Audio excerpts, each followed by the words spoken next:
Hello and welcome to iEntrance Guide, and if you are preparing for iEntrance then you are on right channel.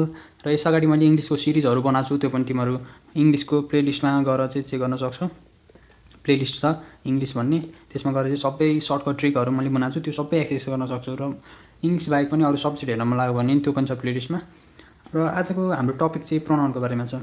र प्रोनाउनलाई चाहिँ म दुईटा भागमा चाहिँ divide गरेर भिडियो बनाइदिन्छु, किनकि अलि इजी अन्डरस्ट्यान्डिङ होस् भनेर, अनि झ्याउ पनि नलागोस् भनेर। र यति हेरिसकेपछि तपाईँले प्रोनाउनको जस्तो क्वेसन पनि गर्न सक्नुहुन्छ। र प्रोनाउनलाई अब स्टार्ट गरौँ। सुरुमा हामीले कतिवटा प्रोनाउन हुन्छ त त्यो थाहा पाउनु जरुरी छ। प्रोनाउन यानि कि सर्वनाम, नेपालीमा सर्वनाम भन्छ नि, त्यही हो। नामको सट्टामा आउनेलाई हामी प्रोनाउन भन्छौँ। अब प्रोनाउन भनेको एउटा सब्जेक्टिभ प्रोनाउन हुन्छ, अब्जेक्टिभ हुन्छ, एउटा पोजेसिभ हुन्छ, एउटा रिफ्लेक्सिभ हुन्छ। र हामीले कतिलाई त थाहा होला, सब्जेक्टिभ भनेको चाहिँ अब सब्जेक्टको भावमा आउने, जस्तै आई एम गुड। सिम्पल मैले सेन्टेन्सले आई एम गुड भन्ने एउटा सेन्टेन्स छ भने चाहिँ यो आई भनेको एउटा सब्जेक्टको रूपमा भनेपछि आईलाई हामी सब्जेक्टिभ राख्छौँ। र we, you, he, she, they I कि यो सबै भनेको सब्जेक्टिभ प्रोनाउन रहेछ है। सब्जेक्ट भनेको अगाडि आउने रहेछ अथवा सब्जेक्टको केसमा आउने रहेछ भन्ने थाहा हुन्छ। र फर्स्ट पर्सन सेकेन्ड पर्सन, यो फर्स्ट पर्सन भयो आई वी भनेको। फर्स्ट पर्सन भनेको आईको प्लुरल भनेको वी हुन्छ नि त, त्यही भएर फर्स्ट पर्सन भयो। सेकेन्ड पर्सन भनेको यु भयो, वा यो सेकेन्ड पर्सन भयो। बाँकी भनेको थर्ड पर्सन। अब यो फर्स्ट सेकेन्ड थर्ड कसरी छुट्याउने त? फर्स्ट भनेको अब सपोज तपाईँ एक्लैलाई आफूलाई फर्स्ट पर्सन भनिन्छ। र आफूभन्दा अब तपाईँ जोसँग बोल्नुहुन्छ नि, तिमी भन्नु अथवा को भन्छौ नि तिमीहरू, अब म बाहेक अर्को पर्सन क्या। अब दुईवटा बिच कन्भर्सेसन भयो भने त्यो सेकेन्ड पर्सन आयो। अब दुईजना मिलेर मैले अर्कोको बारेमा कुरा गर्नु पऱ्यो भने, जस्तै तिमी र म मिलेर चाहिँ अब जस्तो दोस्रो रामको बारेमा कुरा गर्नु पऱ्यो अथवा कसै टिचरको बारेमा कुरा गर्नु भने त्यसलाई हामी थर्ड पर्सन भन्छौँ। अलिअलि बुझ्यौँ हामीले फर्स्ट सेकेन्ड थर्ड पर्सन भनेको के हो। त्यसपछि अब सब्जेक्टिभ भनेको सब्जेक्ट सट्टाउने भयो, अब्जेक्टिभ भनेको अब्जेक्टको सट्टा आउँछ। अब आईको चाहिँ अब्जेक्ट रूपमा, यदि आई चाहिँ अब्जेक्ट रूपमा आयो भने मी हुन्छ, वी आयो भने अस हुन्छ। यो त हामीले पहिला नि थाहा भएको कुरा हो, धेरै कुरा केही पनि छैन। हि र हिम हुन्छ, सीलाई हामी अब्जेक्टको रूपमा ल्यायौँ भने हर हुन्छ, दे ल्यायौँ भने देम हुन्छ। जस्तै अब I said you, I said him हुन्छ नि, अब्जेक्टको रूपमा जुनसुकै सेन्टेन्समा आओस्।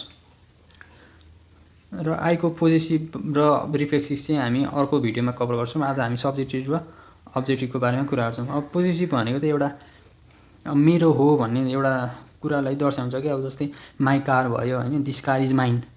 अब कुनै म्याटेरियललाई चाहिँ यो मेरो हो अथवा तिम्रो हो हुन्छ नि, एउटा हक जमाउने जस्तोलाई हामी पोजेसिभ भन्छौँ।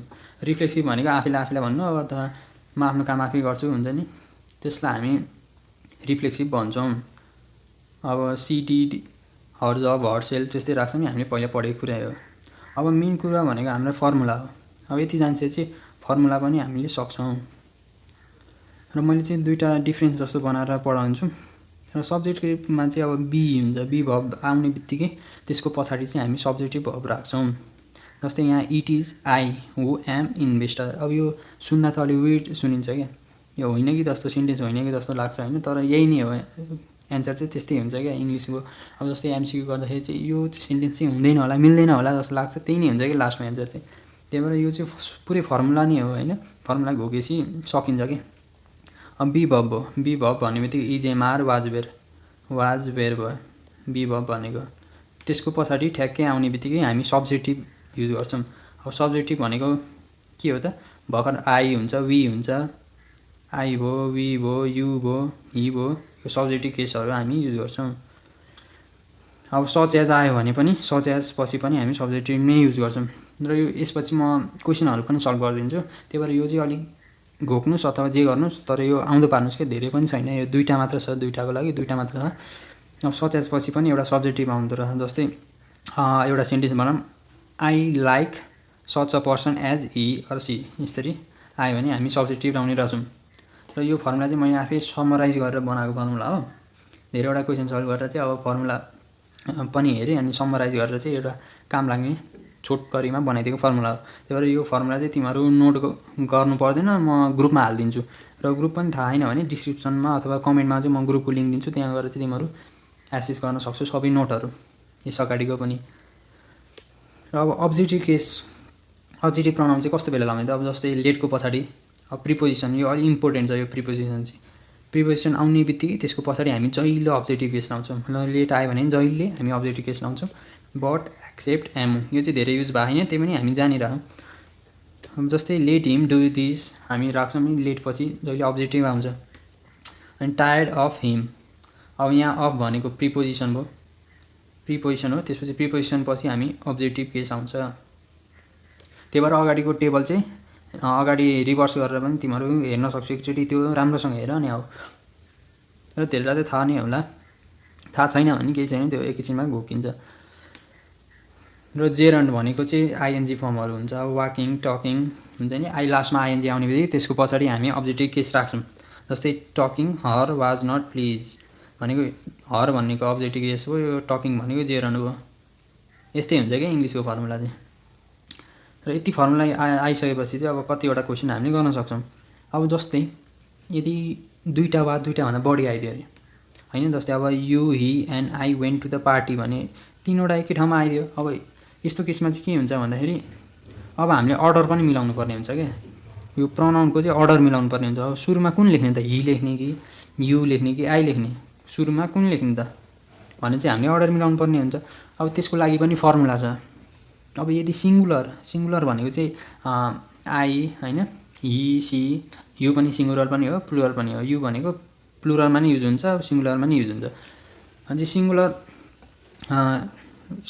सब्जेक्ट आउने बित्तिकै चाहिँ हामी यो युज गर्छौँ अब त्यसको पनि सिङ्गुलरको पोजिटिभ हुन्छ एउटा नेगेटिभ हुन्छ र पोजिटिभ सेन्स अब सेन्टेन्सले चाहिँ पोजिटिभ सेन्स दिइरहेछ भनेको नेगेटिभ सेन्स दिएको छैन भने चाहिँ हामी अटोमेटिकली त्यसलाई पोजिटिभै मान्छौँ र त्यो त्यस्तो आयो भने चाहिँ 231 यो 231 भनेको के हो सेकेन्ड पर्सन सुरुमा लेख्ने त्यसपछि थर्ड पर्सन लेख्ने त्यसपछि फर्स्ट पर्सन लेख्ने अब जस्तै यो इक्जाम्पल लिउँ you he and I went to the party भनेको अब सुरुमा सेकेन्ड पर्सन म बाहेक अब म अरूसँग बोल्दाखेरि म के भन्छु यु भन्छु नि तिमीहरूलाई त्यही भएर सुरुमा सेकेन्ड पर्सन भयो अब त्यसरी थर्ड पर्सन अब यु तिमी र हामीले अब सपोज अर्को मान्छेको बारेमा कुरा गर्नु पर्यो भने हामी हि अथवा सी लाउँछौँ इङ्ग्लिसमा त्यो भनेको थर्ड पर्सन भयो थर्ड पर्सन राख्ने अनि फर्स्ट पर्सन भनेको आफै भइगयो यसरी चाहिँ हामी अर्डर गर्छौँ अब नेगेटिभ सेन्स कति बेला आउँछ जस्तै वी यो तीनवटा अनि बिआर लस हुन्छ नि लस अथवा केही कुरा negative is not dancing not आयो भने त्यस्तै आयो भने अब लस भयो भनेको नि एउटा नेगेटिभ सेन्स भयो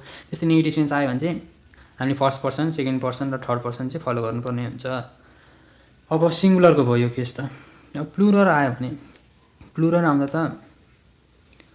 आयो भने चाहिँ अब सुरुमा फर्स्ट पर्सन लेख्नुपर्छ फर्स्ट पर्सन सेकेन्डमा सेकेन्ड पर्सन र थर्डमा थर्ड पर्सन लेख्नुपर्छ अब यो कसरी आउँदो पार्ने त है गाह्रो छ अब प्लुरल भनेको त वी दे यु छ नि प्लुरल भनेको धेरैजनालाई एकै ठाउँमा हामी वी लेख्छौँ यु लेख्छौँ अब त्यो प्लुरल फर्म भने त्यही हो अब यसलाई हामी अब घोक्नु पर्यो भने चाहिँ के गर्ने अब पोजिटिभ सेन्स भनेको अब तिमीहरूलाई एउटा खाजा दियो अथवा खाना दियो भने तिमीहरू बाँडेर खानु पर्यो बाँडेर खाँदा अब तिमीले अरूलाई दियो तिमी आफू खानु तिमी फर्स्ट पर्सन थियौ तिमीले आफूले नखाइकन सेकेन्ड पर्सनलाई दियो र थर्ड पर्सनलाई दियो एउटा अर्डरले सुरु सेकेन्ड पर्सनलाई दियो अनि थर्ड पर्सनलाई दियो अनि लास्टमा आफू खान्छ त्यो भयो भने चाहिँ एउटा राम्रो खुबीको रूपमा लिन्छ तिमीहरूलाई पोजिटिभ सेन्सको रूपमा लिन्छ सुरुमा आफूले नखाइ अरूलाई दियो भने अब सुरुमै आफूले खायो भने यो एउटा नेगेटिभ सेन्स भयो त्यसरी नै तिमीले आउँदो पार्न सक्छौ अब प्लुरलमा त सुरुमा 1 2 3 यो त ठिकै छ नेगेटिभ सेन्स चाहिँ प्लुरल हुन्छ भनेर बुझे पनि भयो सिधै नेगेटिभ सेन्सको अर्डर चाहिँ प्लुरल हुन्छ भनेर बुझे पनि भयो अब कम्पेरिजन छ अब कम्पेरिजन भनेको दुईटालाई अब कतिको होइन दुईटालाई कम्पेयर गर्नु क्या अब कम्पेरिजन चाहिँ दुईटा किसिमको हुन्छ एउटा अनइक्वल कम्पेरिजन एउटा चाहिँ इक्वल कम्पेरिजन हुन्छ भनेको अब एउटा राम भन्ने छ राम छ र म छु आई छ राम चाहिँ मभन्दा पढ्नमा बढी जान्ने छ भनेको अलि धेरै जान्ने छ भन्यो भने यो त अनइक्वल कम्पेरिजन भयो राम त बढी जान्ने छ अब राम र म उत्तिकै जान्नेछौँ अथवा राम र मैले उत्तिकै खान्छौँ अथवा जे भयो नि एउटै सेम इक्वल गरिरहेछौँ भने चाहिँ त्यसलाई हामी इक्वल कम्पेरिजन भन्छौँ र अनइक्वल कम्पेरिजन आयो भने चाहिँ अब यदि अगाडि सब्जेक्टिभ छ भने पछाडि पनि सब्जेक्टिभ हुन्छ, अगाडि अब्जेक्टिभ छ भने पछाडि पनि अब्जेक्टिभै राख्नुपर्छ क्या। जस्तै एउटा example he is better than, he is better than भने चाहिँ एउटा यो अनइक्वल कम्पेरिजन भयो, ऊ चाहिँ मभन्दा बेटर छ भन्न खोजेको रहेछ क्वेसनले। अब हि भनेको त के हो, सब्जेक्टिभ हो, सब्जेक्टिभ हो र हाम्रो सब्जेक्टिभ छ भने सब्जेक्टिभै युज हुन्छ भने चाहिँ हामीले आई युज गर्नु पऱ्यो यसमा। अब अर्को यो इक्जाम्पलले पनि, यो इक्जाम्पल लिइसकेपछि चाहिँ तिमीहरू पुरै कन्सेप्ट क्लियर हुन्छ। अब एउटा क्वेसन छ, he likes you more than me हुन्छ कि आई हुन्छ। अब दुइटै हुन्छ क्या यो क्वेसनमा चाहिँ। अब क्वेसनमा दुइटै मिल्छ तर त्यसले भन्न खोजेको कुरा चाहिँ अर्कै हुन्छ।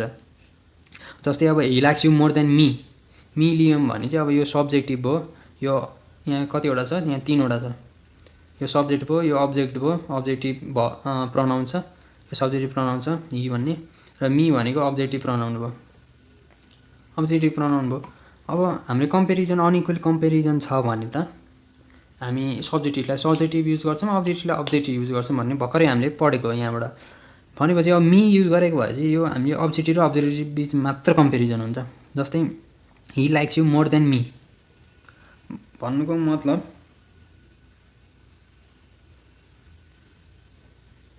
यु भन्दा चाहिँ मलाई चाहिँ बढी मन पराउँछ उसले भन्न खोजेको हो। यु र मीको बिच एउटा कम्पिटिसन चलेको छ अथवा कम्पेरिजन चलेको छ। अब he likes you more than I do अथवा आई मात्र भएको भए चाहिँ तिमीले भन्दा मैले अब उसले भन्दा हि भनेको जब ऊ मान्यो भने उसले भन्दा म तिमीलाई धेरै मन पराउँछु अथवा त्यस्तो भयो भने चाहिँ यो हि र आई बिचको कम्पेरिजन भएको थियो।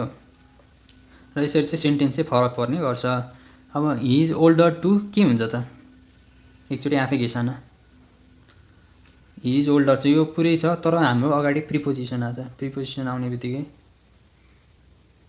आउने बित्तिकै हामीले के अब्जेक्टिभ केस युज गर्नुपर्छ भनेर हामीले अघि पढेको हो। यहाँ प्रिपोजिसन आउने बित्तिकै अब्जेक्टिभ केस पढ्नुपर्छ। टु आउने बित्तिकै अब यसको एन्सर मी भयो। र इक्वल कम्पेरिजन, अब प्रिपोजिसन नआएको भए अब देन आएको भए त हामीले अब टुको सट्टा देन आएको भए चाहिँ हामीले आई युज गर्नु पर्थ्यो। र इक्वल कम्पेरिजन भनेको चाहिँ उसले जति गर्यो म पनि त्यति गर्छु। जस्तै he ate as much as food as के हुन्छ त, अब he ate as much as food as, अब equal comparison as much as भनेको उसले जति खायो मैले पनि त्यति खान्छु भनेको एउटै जति खान्छु भन्न खोजेको हो। त्यही भएर हामी यस्तो बेला आयो भने हामी जहिले अब्जेक्टिभ प्रनाउन युज गर्छौँ। जस्तै अब him is as much as food as them भयो यहाँ। अब इक्वल कम्पेरिजन गर्दा सिम्पली के हुन्छ, कहिले मच आउँछ कि एज मेनी एज अथवा त्यस्तै खालको एज मच आउँछ कि एज मेनी आउँछ, आयो भने पनि इक्वल कम्पेरिजन रहेछ भन्ने हामीले थाहा हुन्छ। अब क्वेसन गरौँ। मेन भनेको क्वेसन र अब हामीले अगाडि पढेको कन्सेप्टहरू सबै एकचोटि रिभाइज गर्नुहोस् होइन। त्यो टेबल एकचोटि मजाले आनन्दले 5 मिनट बसेर हेर्नुहोस्। अनि तपाईँ र म सँगै सल्भ गरिसकेपछि चाहिँ एउटा तपाईँलाई कन्फिडेन्स पनि आउँछ कि मैले सक्ने रहेछु यो यस्तो क्वेसनहरू त भन्ने। र लाइक गर्नुहोस्, एकदम मजाले लाइक गर्नुहोस्, कमेन्ट गर्नुहोस् कस्तो लागिरहेछ यस्तो भिडियो म ल्याउँछु। र सुरुमा अब क्वेसन हेरौँ त। I your father and you are going to the party भन्ने छ। अब यसलाई हामीले अर्डर गर्नु पऱ्यो। सुरुमा फर्स्ट आउँछ कि सेकेन्ड आउँछ कि थर्ड पर्सन आउँछ। अब यो सेन्टेन्स हेर्ने, सुरुमा सेन्टेन्स हेर्ने। यो त पोजिटिभ सेन्स चाहिँ दिइरहेको छ यसले त होइन, नेगेटिभ सेन्स दिएको छ भने चाहिँ यो पोजिटिभै छ। भनेपछि पोजिटिभ हुँदाखेरि अब तिमी पोजिटिभ छ भने त अब तिमीलाई एउटा खाजा दियो भने तिमी सुरुमा अरूलाई बाँड्छौ, सेकेन्डलाई बाँड्छौ, अनि थर्डलाई बाँड्छौ, अनि लास्टमा आफू खान्छौ। यदि पोजिटिभ छ भने चाहिँ हामी सुरुमा सेकेन्ड पर्सन लेख्नु पऱ्यो। सेकेन्ड पर्सन भनेको यु हो र थर्ड पर्सन भनेको योर फादर भयो, अनि फर्स्ट पर्सन भनेको आई हो। भने चाहिँ सुरुमा यु आउने भयो, योर फादर आउने भयो र आई आउने भयो। सिम्पल छ। र अरू क्वेसन ल्याऊ, यो पनि आफै ट्राई गर। They you and we need assistance. अब यसलाई एरेन्ज गरेर देखाऊ। एकचोटि आफै ट्राई गरेर भिडियोलाई पज गरेर। अब हामीले हेर्ने भनेको सिङ्गुलर छ कि प्लुरल छ सुरुमा। अब यो त सिधै प्लुरल छ। प्लुरल प्रनाउनहरू युज गरेको छ। वी दे यु भनेको त प्लुरल हो। अनि प्लुरललाई हामीलाई प्लुरलको केस भनेको नेगेटिभको केस हो। नेगेटिभ हुँदा के गर्थ्यो सुरुमा आफू खान्थ्यो अनि अरूलाई बाँड्थ्यो नि सेकेन्ड र थर्ड भयो भने चाहिँ सुरुमा फर्स्ट भनेको यो हो यो फर्स्टमा हामीले यो वी लेख्नु पर्यो सेकेन्ड भनेको सेकेन्ड पर्सन र दे भनेको थर्ड पर्सन भने चाहिँ हामीले सुरुमा वी लेख्नु पर्यो दे लेख्नु पर्यो। अब अर्को क्वेसनमा जाऊँ र टुमरो इज सेमिनार फर भनेर दियो। अब क्वेसन हेर अब वी छ एउटा अस छ एउटा दे छ आवर्स छ। यो आवर्स भनेको पोजेसिभ भयो होइन यसको बारेमा हामी पछि पढ्छौँ। र वी भनेको के हो त अब्जेक्टिभ हो अब्जेक्टिभ प्रनाउन हो। अस भनेको वी भनेको त सब्जेक्टिभ हो वी भनेको त सब्जेक्टिभ हो सब्जेक्टिभ प्रनाउन भन्ने हामीले अगाडि पढेको। अस भनेको के हो अब्जेक्टिभ हो। दे भनेको के हो दे आर ह्याप्पी भने चाहिँ दे भनेको सब्जेक्टिभ रहेछ अगाडि आउँछ यो सब्जेक्टिभ भने चाहिँ यो पोजेसिभ हो। अब हामीलाई अगाडि प्रिपोजिसन आउने बित्तिकै के हुन्छ त सिधै अब्जेक्टिभ हुन्छ अब्जेक्टिभ। फर आउने अथवा प्रिपोजिसन आयो फर भनेको नि एउटा प्रिपोजिसन भनेको त इन अर हुन्छ नि फर अन एट धेरै हुन्छ नि त प्रिपोजिसन आयो कि पछाडि हामी जहिले अब्जेक्टिभ राख्छौँ भने चाहिँ यसको एन्सर बी भयो। र he wrote as many email as भनेको यो एउटा इक्वल कम्पेरिजन भयो उसले जति लेख्यो अब अर्को पर्सनले पनि त्यति नै लेखिरहेछ भनेपछि यो त एउटा इक्वल कम्पेरिजन भयो। इक्वल कम्पेरिजनमा हामीले अघि के पढेको थियो इक्वल कम्पेरिजन हुँदा हामी अब्जेक्टिभ युज गर्छौँ भने चाहिँ अब हामीले यहाँ पनि अब्जेक्टिभ युज गर्नु पर्यो। अब हामी ट्रिक पनि थोरै सिक्छौँ है त। ट्रिक भनेको चाहिँ अब हामीले सुरुमा के गर्नुपर्ने हुन्छ भन्दाखेरि अप्सन हेर्ने यो भनेको सब्जेक्टिभ छ कि अब्जेक्टिभ छुट्याउने सुरुमा दे भन्ने बित्तिकै दे आर ह्याप्पी भने चाहिँ सुरुमा आयो भने चाहिँ सब्जेक्टिभ हो। सी भने चाहिँ सी इज ह्याप्पी भने चाहिँ सब्जेक्टिभ हो।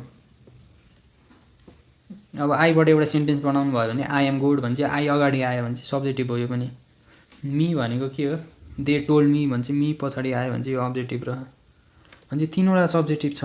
र हामी क्वेसन हेर्दाखेरि के छ भन्दाखेरि he wrote as many as email as अब यो त हामीले सी हो कि होइन जुन पनि हुनसक्छ नि त केटा मान्छे पनि हुन्छ केटी मान्छे पनि हुनसक्छ आफै पनि हुनसक्छ। त्यही भएर यो कस्तो खाले अब देको फर्ममा युज गर्ने कि सीको फर्ममा युज गर्ने कि कुन फर्ममा युज गर्ने भने हामीलाई तोकेको छैन भने चाहिँ हामीले सबै युज गर्न मिल्थ्यो यदि केस अब्जेक्टिभ भएको भए। अब यहाँ तिनवटा सब्जेक्टिभ छ एउटा अब्जेक्टिभ छ। अब मैले अगाडिको रुलमा के भनेको थिएँ जहिले अगाडि तिमीहरूले सब्जेक्ट भर्बको हेरेको होला अगाडि टेन्सको हेरेको होला त्यसमा मैले के भनेको थिएँ भने अर आयो कि त्यही हो एन्सर धेरै जस्तो केसमा। अब यहाँ तिनवटा सब्जेक्टिभ छ एउटा अब्जेक्टिभ छ भने चाहिँ यो अब्जेक्टिभ स्योर हो एन्सर किनकि सब्जेक्टिभ भएको भए त यो तिनवटै मिल्छ र सब्जेक्टिभ तिनवटा मिल्न त अब यो एमसिक्यूमा त एउटा चुज गर्नुपर्ने हुन्छ तिनवटा चुज गर्न मिल्दैन भने चाहिँ एउटा अब्जेक्टिभ अड छ भने चाहिँ एउटा मात्र प्लेस छ हामीलाई राख्नको लागि भने चाहिँ त्यही अब्जेक्टिभ हुनु पर्यो। त्यसरी हाम्रो एन्सर चाहिँ मी भयो। अब यहाँ एज मेनी एज भने चाहिँ इक्वल कम्पेरिजनमा हामीले अब्जेक्टिभ केस लगाएको थियो यहाँबाट नै हाम्रो एन्सर आयो। अब सुरुमा अब केही थाहा भएन अब कसरी गर्ने थाहा भएन होइन तर त्यति मैले दिएको फर्मुला चाहिँ याद राख्नुहोस्। अब यदि थाहा भएन भने चाहिँ हामी ट्रिकतिर जान्छौँ क्या। अब हिज स्मार्टर स्मार्टर भन्ने बित्तिकै एउटा अनइक्वल कम्पेरिजन भयो एउटाभन्दा अर्को बढी छ स्मार्ट भने चाहिँ अनइक्वल भयो। अनइक्वलमा हामी सब्जेक्ट छ भने सब्जेक्टै राख्छौँ सब्जेक्टिभ प्रनाउनै राख्छौँ अब्जेक्ट छ भने अब्जेक्टिभ प्रनाउनै राख्छौँ। कुनसँग कम्पेरिजन गराएछ भने थाहा हुनु पर्यो सुरुमा भने चाहिँ हामीले हिसँग कम्पेयर गराएछ हि भनेको त सब्जेक्टिभ हो। अब हिको कुनै तिमीहरूले सेन्टेन्स बनायो भए के हुन्थ्यो हि इज गुड भन्ने एउटा सेन्टेन्स बनाइदियो अरे जुनसुकै जे भयो नि हि इज गुड भने चाहिँ यो सब्जेक्टको रूपमा आएको छ। हि इज गुड भने चाहिँ एउटा सब्जेक्टको हि इज गुड भने चाहिँ कुनै एउटा सेन्टेन्स बनाइदियो क्या सब्जेक्टिभ हो कि अब्जेक्टिभ चिन्नको लागि। अब हि इज गुड भने यो अगाडि आयो भने चाहिँ यो सब्जेक्टिभ हो भने चाहिँ हामी कम्पेयर पनि सब्जेक्टमा सँगै गर्नु पर्यो। अब यहाँ मी भनेको दे सेड मी भने चाहिँ यो अब्जेक्टमा आउने रहेछ कुनै एउटा सेन्टेन्स बनाएर हेर्दा यो अब्जेक्टमा आउने रहेछ। आई आक्स देम भने चाहिँ यो पनि एउटा अब्जेक्टकै रूपमा आउने रहेछ। यो हर दे सेड हर भने चाहिँ यो पनि अब्जेक्टकै रूपमा आउने रहेछ। हाम्रो 3वटा अब्जेक्टिभ हो। अनि यो सी भनेको त एउटा सब्जेक्टिभ हो। सी इज गुड भनेपछि अगाडि नै आयो सब्जेक्टिभ। 3वटा अब्जेक्टिभ छ र हाम्रो स्पेसिफाई पनि छैन क्वेसनमा, जुन पनि हामीले राख्न मिल्छ। भनेपछि यसो हेर्दा यो अब्जेक्टिभ त हुन सकेन। अब्जेक्टिभ भएको भए त यदि यो अब्जेक्टिभ भएको भए त यो 3वटै मिल्नु पर्थ्यो। भनेपछि अब सब्जेक्टिभ चाहिँ हाम्रो फाइनल एन्सर यसरी भयो। यो ट्रिक पनि दामी छ, तिमीहरू ट्राई गर्न सक्छौ। यो सबै क्वेसन भन्दा पनि यदि आफूलाई आएको छैन भने चाहिँ यो ट्रिक तिमीहरूले युज गर्न सक्छौ, र आएको छ भने पनि युज गर्न सक्छौ चेक गर्नको लागि। धेरै म्याक्सिमम् 80% अथवा 90% मिल्छ क्या यो ट्रिक। अब यो ट्रिक एप्लाई गर्न चाहिँ यो क्वेसनमा चाहिँ स्पेसिफाई गरेर हुनु हुँदैन, त्यति कुरा हो। अब अर्को क्वेसन ल्याऊ। Let have a money. अब हामी फर्मुला वाइज गर्छौँ। लेट आउने बित्तिकै अघि हामीले के पढाएको थियौँ, लेट आयो कि अब्जेक्टिभ केस युज हुन्छ भनेर पढाएको थियौँ। भनेपछि अब हामीले अब्जेक्टिभ केस युज गर्नु पऱ्यो। सी हाम्रो एन्सर भयो यसो हेर्दा। अब ट्रिकबाट पनि सिकाउँछु म। ट्रिकमा अब आई भनेको यो के हुन्छ, सब्जेक्टिभ हो। दे आर गुड भन्छ, यो पनि सब्जेक्टिभ हो, अगाडि आयो। र हर भनेको आई सेड हर भन्छ, यो अब्जेक्टिभ रह। र हि भनेको पनि सब्जेक्टिभ रह। यहाँ 3वटा सब्जेक्टिभ छ, एउटा अब्जेक्टिभ छ भने चाहिँ हाम्रो फाइनल एन्सर के हुने भयो त एउटा अब्जेक्टिभ हुने भयो। यसरी हामीले अप्सनबाट इलिमिनेट गरेर पनि गर्न सक्छौँ क्वेसनहरू। र यो छोटो तिमीहरूले होमवर्क गरे पनि हुन्छ, यो चाहिँ तिमीहरू गर आफै। र इट इज आई, यो चाहिँ म यत्तिकै एन्सर मात्र भनिदिन्छु, एक्सप्लेन गर्दिनँ। तिमीहरू अगाडि फर्मुला हेरेरै गर। मैले भने नि त्यही नै हो। इट आहा भने चाहिँ अक्जिलरी भयो, आई बी फर्म छ भने चाहिँ आई भयो। बी फर्म आउने बित्तिकै हामीले आई युज गर्छौँ। I like such a person as, such र एज आहा। एज आउने बित्तिकै such a person as he use गर्नु पऱ्यो। यो अगाडि तिमीहरूले हेरेर चेक गर्न सक्छौ। अब जेरन्ड आयो भने objective of those of course who graduated with Ram, of those who graduated with Ram and dash Sam is only one who has found a good job। अब यहाँ अब्जेक्टिभ हुन्छ कि सब्जेक्टिभ हुन्छ, अब त्यही ट्रिक एप्लाई गर। आई भनेको सब्जेक्टिभ हो, मी भनेको अब्जेक्टिभ हो, हि भनेको सब्जेक्टिभ हो, डी भनेको यो पनि सब्जेक्टिभ हो। यो 3वटा सब्जेक्टिभ छ। हामीले अब आई हो कि सी यहाँ स्पेसिफाई छैन नि त। अब यो खाली ठाउँमा हामीले अब केटी भए सी राख्थ्यौँ, केटा भए हि राख्थ्यौँ होइन। अब केटा हो कि केटी कुनै पनि भने छैन, अथवा आई राख्थ्यौँ आफै भएको भए। भने चाहिँ यो 3वटा कुन हो भने थाहा छैन भने चाहिँ हामीले जुन पनि राख्न मिल्थ्यो। जुन पनि राख्न मिल्ने भएको भए सब्जेक्टिभ त हुने भएन। यो 3वटा सब्जेक्टिभ छ भने चाहिँ एउटा अब्जेक्टिभ छ, त्यही एन्सर हुने भयो। यसरी पनि हामीले गर्न सक्छौँ। र आजको लागि यति नै। र पार्ट 2 आउँछ। पार्ट 2 पनि म ट्रिकहरू पनि ल्याउँछु। र आजको लागि यति नै। र स्टे ट्युन्ड र किप लभिङ। जो पनि नयाँ हुनुहुन्छ एकदम सब्सक्राइब गरिदिनुहोस् च्यानललाई। र अरू भिडियो पनि हेर्न सक्नुहुन्छ मेरो च्यानलको। र कस्तो लाग्यो कमेन्ट गर्न नबिर्सिनुहोस्। कमेन्ट गर्नु भने चाहिँ एउटा फिल आउँछ हामीलाई, सब्सक्राइब गर्नुहोस् भन्ने एउटा फिल आउँछ भिडियो बनाउने। Thank you for watching. Keep loving and stay tuned.